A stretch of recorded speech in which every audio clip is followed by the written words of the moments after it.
1. Export mesh of your object. Homepage. Clip pack. Animation.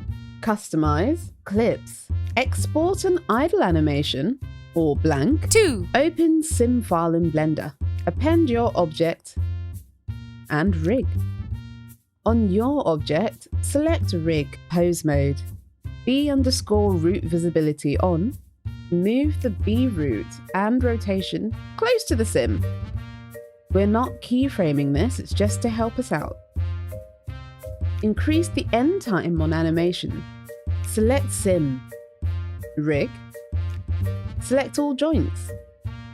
Press I. Keyframe rotation near the start and at the end. Select auto keyframe. Animate something.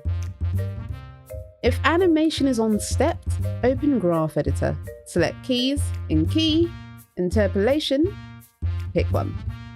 On your object, select new joint, animate it too. Save as object animation, save as sim animation.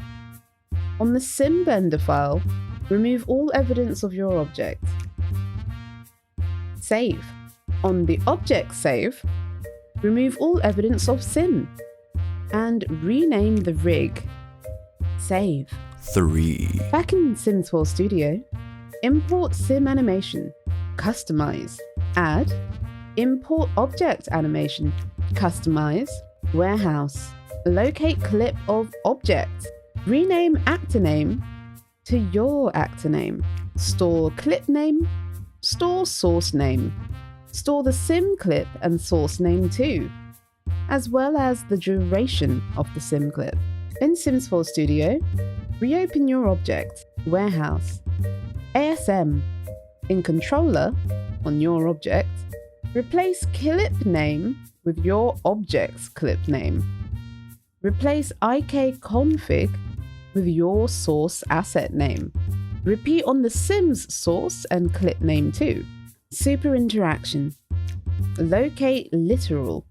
Min is slightly over the duration.